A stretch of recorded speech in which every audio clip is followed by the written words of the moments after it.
Y'all, I'm trying to get through this, but there's so much gold in this. And it's like, it's frustrating because the more I go through this, the more it's a lot of stuff is revealed and the story not making sense, you know. So let's keep going. Let's try to finish this out. And where is it now? At this point, we want to get the investigation back in full swing. I mean, to my knowledge, you know, look at all the people that have gone down the drain in the police department. Everyone who knew anything about this case, from Steve Thomas to Linda Arndt, and everyone in between, are gone. They've folded, closed their cards, and headed home. So there's no one, to my knowledge, working on this case as we speak, except our people. The governor made a direct statement to you when he decided not to have a special prosecutor. What would you like to say directly to him about an investigation? Well, first of all, we'd be happy to meet. I emphasize the word we, just in case there's any confusion on that. But we'd like to meet to encourage you to put a robust, qualified, objective, competent team of investigators together. Go back to the beginning. Go through all the leads that haven't been followed up. And let's find it. I don't care about anything else. Do you want to talk to him, both of you, as a publicity ploy? No. We don't want publicity. We want to find our child. That is all. We've been accused of liking the publicity. We hate the publicity. Our privacy is non-existent. We didn't choose this role. I would give anything to go back to my normal family with John Bonet in our household. This is not pleasant for us. The videotapes, is it my understanding that they were bought up by someone and then sold to the media? That's my understanding. These videotapes were taken at these functions, which were usually on a Sunday afternoon with families in attendance, so that the mother and dad could sit and enjoy the program rather than have to be fussing with the camera all the time. So then these tapes were made available at a very nominal price, you know, that you could buy and take home and have. Then they became, you know, people right away started seeing that they could make a buck, you know, on all of this. So all this stuff was offered up, you know, for a price to the tabloids and to news stations, et cetera, et cetera. And I think one of the tabloid reporters somehow got all the rights to all of the videotapes, and he's, you know, every time something is run, he gets a little, you know, royalty on it. Yeah, it's sickening. I mean, there are people we know of, for example, in Charlottesville, who were approached, our little community in Michigan where we go for the summer sometimes, and they refused. They said, we're not going to make money on the death of this child who was our friend. There were families that were offered a lot of money for photos. There were little girls, John Bonet's little friends, her little 14-year-old babysitter who was a friend of the family as well, was offered $700 a piece for any photo she could produce of John Bonet, and she turned it down. There still are people around with integrity.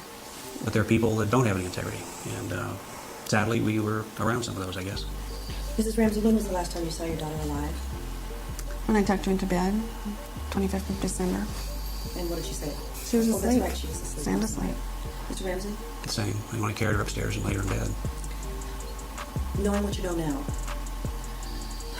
if you could change any part of the investigation after your daughter's death, what would it be, or what would you do differently? I wish I would have demanded that more resources be brought to bear. We assume the FBI. Am I to understand that both of you,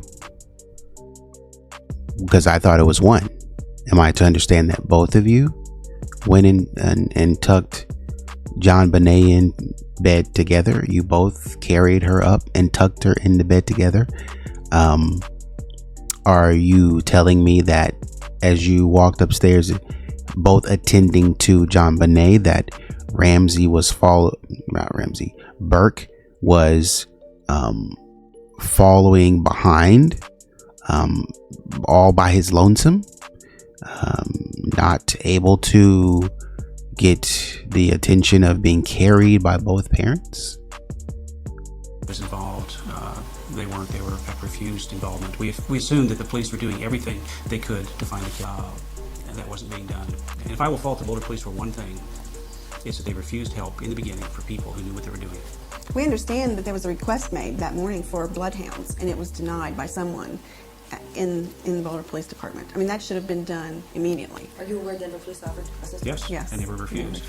And that's if I had to do it over again, I would have been more aggressive on demanding that the FBI be involved, that the Denver police be involved, that that we not just rely on what turned out to be inexperienced and biased police to do what we thought should be done. What's most important? The inexperienced biased police that you said did great evidence collection. Number one. Number two, the process is to start with the local police first, and then you move up to the FBI, as I understand it. Could be wrong, but that's the process. I mean, you don't know what you don't know, but you go through the cops. And it certainly doesn't help when the cops are trying to go through the process of eliminating people and you're getting in the way. Question anyone can ask you that would prove your innocence, help people open their minds? Is there any question that can be asked? Well, again, we shouldn't have to prove our innocence. I knew it. But we've been cast that lot. Keep coming back to this question. Why do you think we killed her? Tell me why. Tell me what we've done, what evidence you have, other We keep telling you, and it doesn't matter. than we were asleep in the home that night. There is no other evidence. There is no other reason. We've been investigated more than anyone else in the history of this country. Because we think you Past did 6 it. years.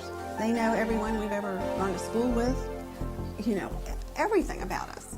And there's nothing that shows that we are the type of people that would do something like this to a child. It's not there. What did you want for Beth and John as kids that went to Beth? I wanted the world for them. I wanted to give them the world. The world is their oyster. I wanted to grow up and be happy, to be a mom like me, to have a little girl like her someday. That's what I wanted. I used to think about that as a father of 3 daughters. How would I like my daughter to? Who would I like her to marry and take as a maid? And what I realized was that what was most important was that she be happy, and that she loved this person, and this person loved her. Beyond that, it didn't matter. It didn't matter if they were rich or poor or what. But if they loved each other and they were happy, that's what I wanted for my child. In a sense, up until Beth's death, you all have lived the American dream. Self-made, made a lot of money in the computer industry, happily married, with children. Tell us about that. Well, in this country, we're so proud of that anyone, from any walk of life can achieve the American dream. I mean, I came from a normal American family in West Virginia, not a wealthy family, a comfortable family. Same with John. He grew up in Nebraska and Michigan, not a wealthy family. And what we have achieved, we were educated in this country, worked hard, darn hard to get, where we were and to achieve the success that we may have enjoyed. But suddenly, when somebody achieves that American dream that we're so proud of, we're the first to knock the feet out from under them. And we say, we don't like that after they've achieved the dream and we haven't. We don't like that. And we've been persecuted probably more because of that than if we'd been, something else. What proof do you have? This is what I be talking about. This stuff that be making me mad. And this how you know somebody lying. Because you act like people are attacking you because you're rich. They're not. They're attacking you because they think you're lying. And it's crazy that they don't understand the solid point of, I keep questioning you because I think you're lying. I think there's 10 million things that lead me. Have y'all looked? Why y'all keep coming back over here? Because I think you're lying, bro. That's why I keep coming back over here, man. The stuff that you telling me ain't making sense. Go get the FBI to do what? To do what? We think you're lying. Man, you know what I'm gonna do? I'm gonna go get my independent investigators. Okay, because that's not biased at all. That wouldn't seem biased in any way, shape, or form. You gotta come on, man. And then y'all want to turn around and call the Boulder police biased? My brain, bro. Started out with your business in the basement. What were you making here? Do you remember? I remember the first year, I think I made $18,000 that year. And this was tough. There were times when I just didn't have money. I had to borrow money from my dad to buy Patsy an engagement ring. But we thought we were okay. You know, we Why'd you go with kept this gas in the car. no potential? You know, people have asked me that, and I think the thing that I observed in John early on was that he was so kind to his children. He had 3 little kids when we started dating, and I remember after he'd asked me to marry him, my parents, you know, talking to me and saying, "Now you understand that you're buying into a package deal here. You know, there are 3 former children, and if there is, you know, $10 left in the bank account, you know, they're going to come first. You know, we wanted you to understand, you know, what you're buying into here." But he was so kind to those children, and I mean, wherever we have been in the world in our 20 years of marriage, you know, at a certain time every evening, he was on the phone to those children. And that means a lot, because I remember thinking to myself, you know, he'll be a good dad. He'll be a great father to my children. He's already. Oh, I was about to say. One other thing I wanted to ask you about lawsuits. Currently, who are you involved in lawsuits with in terms of libel? We just recently announced the settlement of a case we had brought against the Star magazine. We're not under condition of the settlement allowed to talk about it in terms of the amount or the conditions. That's the first of what will be many. I believe as we speak, our attorney's filing a suit today against the Globe tabloid. We're just getting started on that. The Inquirer, National Enquirer? Stand by, as Lynn would say. Stay tuned. Stay tuned. We have, we could keep a building of lawyers busy for 5 years with the amount of slander and libel that's been thrust on our family. They have to be held accountable. You know, it is just not, you know, talk about hiding behind things. The First Amendment, freedom of the right to free speech, has been, you know, taken way out of context. And people should not be allowed to get by with the things that they have done and said to us. And if we don't fight it, what's going to happen to the next family? It's just uncalled for. We're going to take a quick break, and this should be our last take. Why would God let this happen to you? I don't know. I'm sure he has a master plan that's underway. I think what it says right in the Bible, what man has meant for evil, God will use for good. I don't think God wanted this to happen. I think he cried right along with John and me when John and I was killed. But he will use it in some way, make something good happen from this. What has this done to your marriage? In a lot of cases, statistics show that people break up when there's a child's death and it's violent. Yeah, I've heard that, and based on our experience, I suspect that the reason for that is that you become very self-focused. You know, this has happened to me. I'm devastated. I'm crushed. Poor me. And if you let that go too far, your spouse can't respond because she's feeling the same way, or he. And I think what Patsy and I have been able to do, first of all, when one of us is down, one of us has been up. It's been very, I don't know if it's coincidental, but it's made things work. And we've realized, I think, that we both suffered deeply, and that we can't sit back and pity ourselves individually.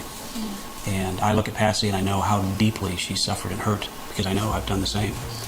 And that's really strengthened our love, I think. True love, real love. We've had to lean on each other and our family and our friends, because it's been, you know, us against the world, basically. Because for 3 years, the world's been told that we were the... Mr. Ramsey, what did you first hear that morning when Mrs. Ramsey went downstairs? How did you know something was wrong? I just heard her scream my name, and I knew from the tone of it that something was drastically wrong. If Jean-René were alive today, what do you think? What would you be doing today? Or is that too cruel? No. I'm gonna stop it right there. And I think got one more in me on this. And it's interesting. I want to see what they're about to say, because it's nice to kind of see the family aspect come out when they're talking, just reminiscing on John herself.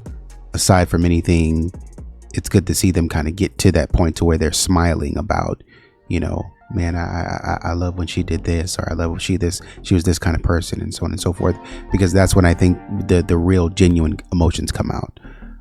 But other than that, I think that you're constantly running into like a stone wall of things that just frustrate you and exhaust you, and then there's so much projection onto other people.